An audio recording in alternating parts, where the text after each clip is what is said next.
కాళ్లలో నొప్పి, నరాల వాపు వంటి లక్షణాలతో బాధపడుతున్నారా? వెరికోస్ వెయిన్స్ లో అత్యాధునిక చికిత్స ఏవిస్ వాస్కులర్ సెంటర్. నమస్తే రమగారు. నమస్తే జయ. గోసేవ చాలా చాలా మంచిది, మంచి ఫలితాలను ఇస్తుందని చెప్తారు. ఎలాంటి ఫలితాలను ఇస్తుంది? ఏ విధమైన సేవ చేయాలి? ఎలాంటి ఫలితాన్నైనా ఇస్తుంది అది. అంతే. గోసేవ అనగానే ఒకటి గుర్తొస్తూ ఉంటుంది జయ నాకు. చిన్నప్పుడు మేము 6th 7th క్లాసుల్లో ఉన్నప్పుడే రఘువంశం చదువుకున్నాం. రఘువంశం అంటే పేరు విన్నావు కదా, నువ్వు చాలా సార్లు నా దగ్గరే విన్నాను. మహాకవి కాళిదాసు రాసిన రఘువంశం. ఈ రఘువంశం పంచమహాకావ్యాల్లో ఒకటి.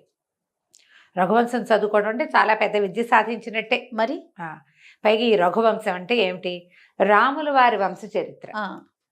మొదట రాముడు చెప్పబడ్డు. రామాయణం రాముడు కదా, రాముడికి ముందు వాళ్ళు వీళ్ళంతా. ఓకే, రాముడికి ముందే.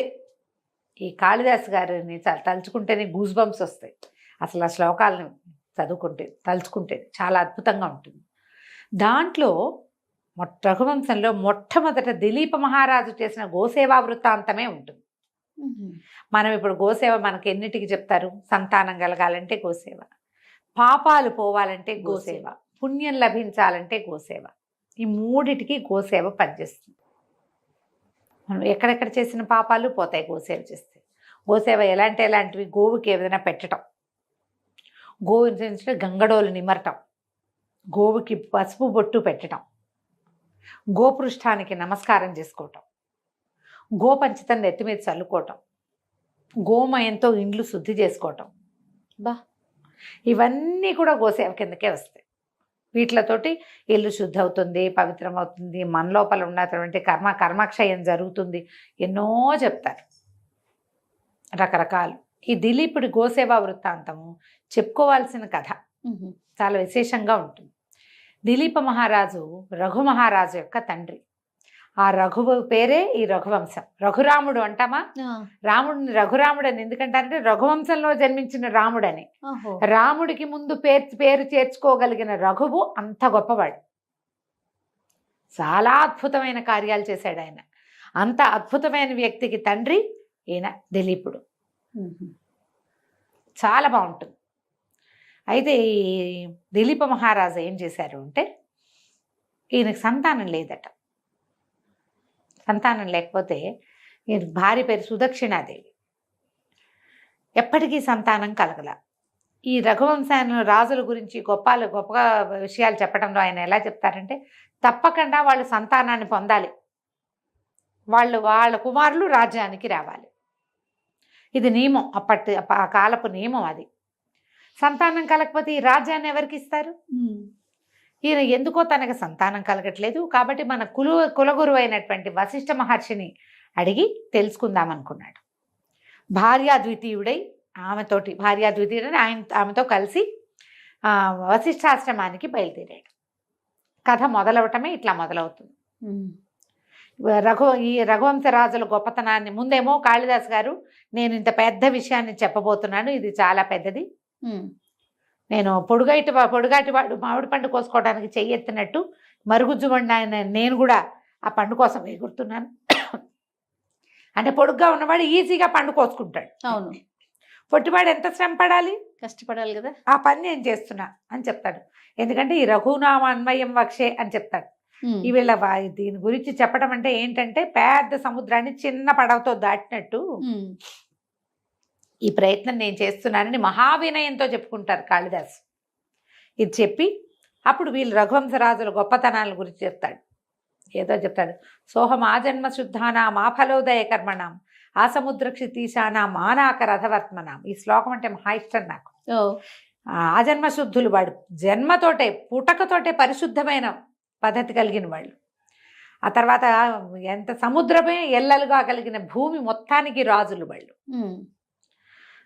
తర్వాత జన్మశుద్ధనం ఆ ఫలోదయ కర్మణం, ఏదైనా పని మొదలు పెట్టారంటే చివరి వరకు చేస్తారు వాళ్ళు.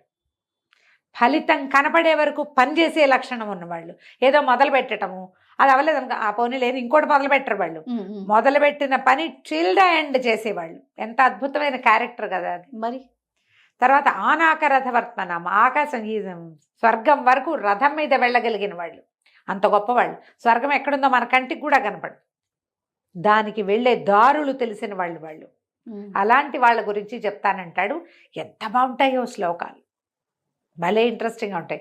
6th 7th క్లాసులో చదువుకున్నవి అవి మర్చిపోలేదు. అదే అంత చిన్నప్పుడే ఇంప్రెస్ చేసిన శ్లోకాలు అనమాట. ఆయన బాగా రాస్తారు. కాళిదాసు అంటే అద్భుతం, మహాద్భుతం అంతే.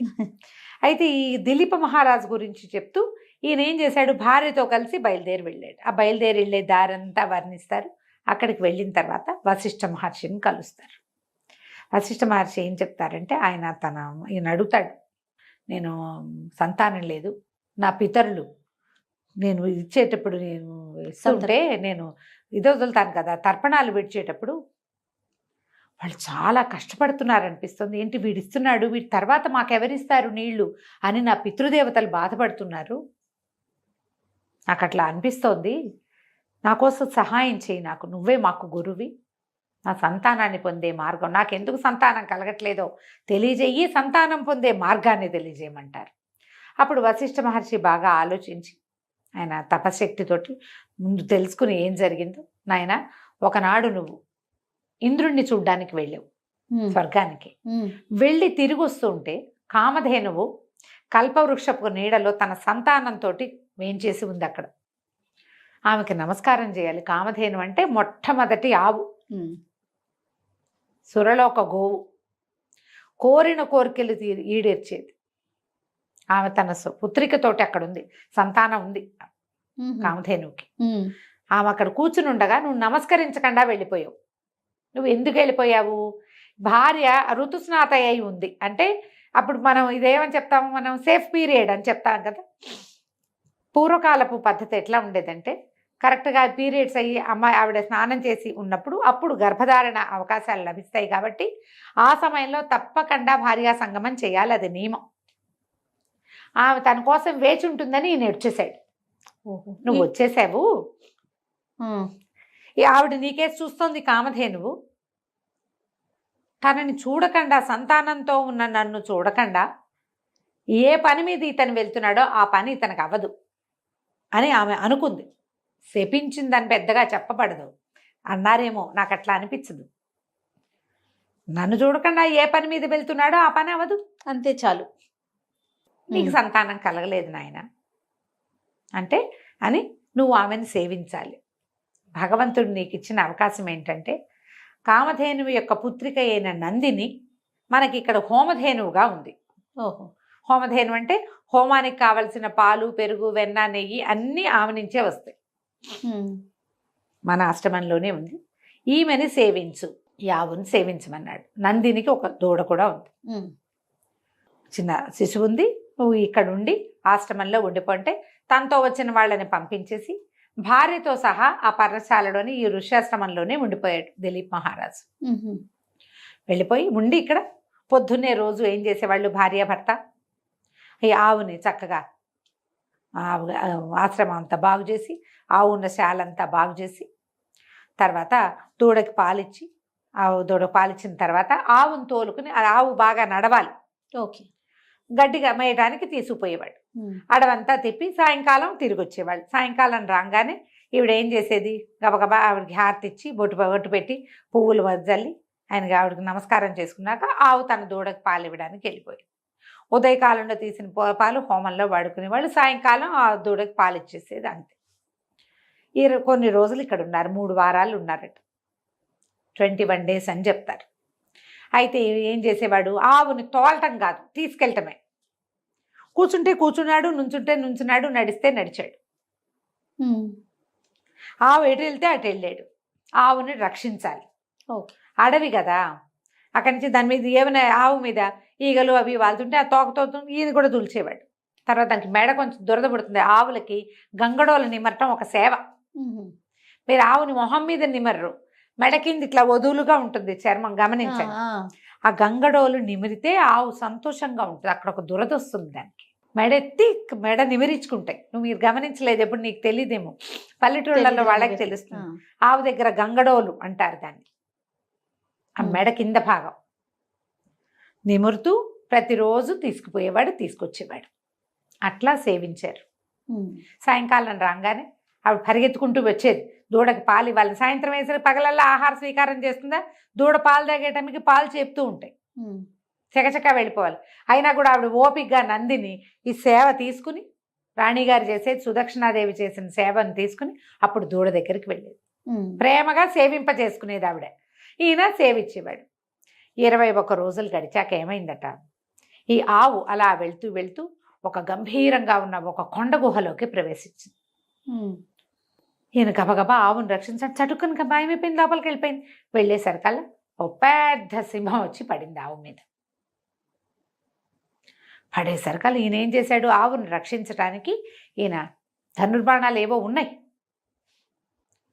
ఆవు మీద చేయబోయాడు. అదే ఈ సింహం మీద, సింహాన్ని ఆపడానికి ప్రయత్నం చేశారు. కల్లా బిగిసిపోయేట ఒళ్ళు. ఆయన ఏమి చేయలేకపోయాడు. ఇదేమిటి, నేనేం చేయలేకపోతున్నాను, ఆవు మీద సింహం పడితే నేనేం చేయాలి, సింహాన్ని శిక్షించి ఆవుని రక్షించుకోవాలి. ఆవు గోసేవ కదా మనం చేసేది, గోరక్షణ మన బాధ్యత. శరీరవయవాలు కదల్లా.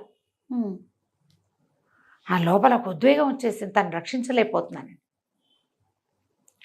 ఈయన కరచరణాలు కదలకపోయేసరికల్లా గట్టి ప్రయత్నం చేస్తుంటే ఆ సింహం వికవిక శబ్దం చేస్తూ చెప్పిందట, నేను పరమేశ్వరుడి బంటుని, కుంభుడు అనేటువంటి ఒక నికుంభుడు అనేటువంటి ఒక శివసేవకుడి, శివగాణాల్లో ఉన్న వాడి స్నేహితుడు నికుంభుడు అనే సింహాన్ని నేను, ఒక చెండ సింహం అంట, మహాపెద్ద సింహం.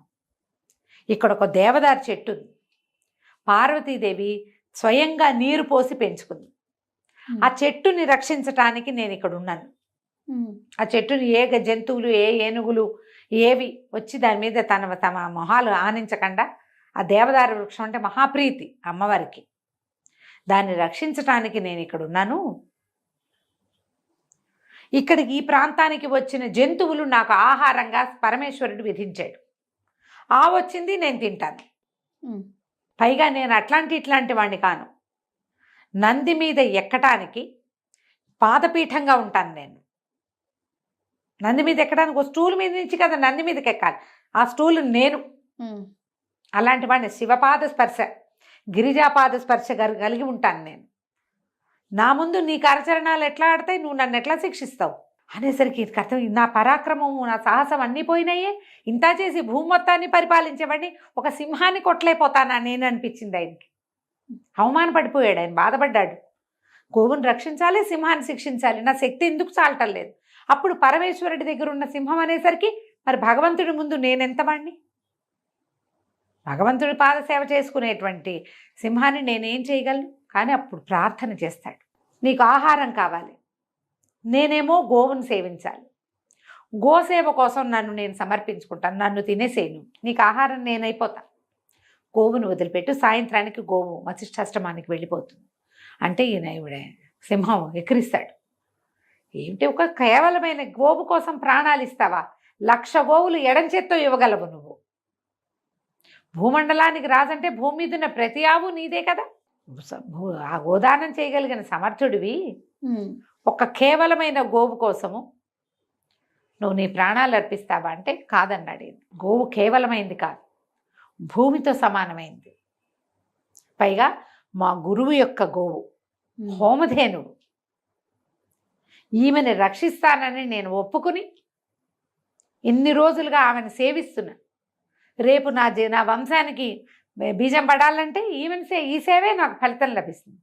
ఇంత అవకాశం ఇచ్చినటువంటి తల్లిని రక్షించలేకపోతే నేను ఎందుకు, నా ప్రాణం పోయినా పర్వాలేదు, గోసేవలో ప్రాణాలైనా వదిలిపెడతానని ఏం చేశాడు ఈయన, ధనుర్బాణాలు అవి పక్క పెట్టుకుని చేతిలో ఉన్న ఆయుధాన్ని పక్కన పెట్టేసి మోకాళ్ళ మీద కూర్చుని నా మీద దూకి నన్ను ఆహారాన్ని స్వీకరించు అని చెప్పి వంగి నమస్కారం చేశాడు.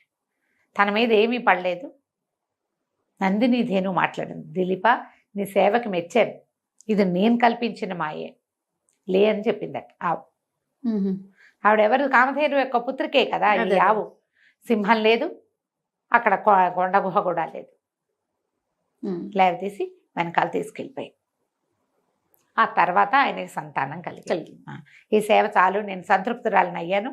మా అమ్మకి కామధేను యొక్క ఆమెకు నమస్కారం చేయకుండా నీకు ఏర్పడిన కర్మంతాలకు ఫలితం పూర్తిగా పోయింది, నీకు సంతానం కలుగుతుందని ఆశీర్వదించి పంపించేసింది. రాజు రాణి వెనక్కి వచ్చాక ఆ రాణిగారి గర్భవతి అయింది సుదక్షిణాదేవి. తర్వాత వారికి సంతానం లభించింది. ఎంత బాగుంటుందో జయ, అద్భుతంగా ఉందండి. అసలు వినటానికే వీళ్ళు అడవికి వెళ్ళే ప్రయాణంలో ఉండేవి కూడా ఎంత బాగా వర్ణిస్తారో. ఆవిడ ఆవును ఎట్లా సేవించారో, ఈ కుంభోదరుడు ఎట్లా వచ్చాడో, ఆ సింహము, దాని వర్ణన అద్భుతం, అమోఘంగా ఉంటాయి. చాలా బాగుంటుంది. రఘువంశంలోని మొదటి ఘట్టమే గోసేవ వృత్తాంతం.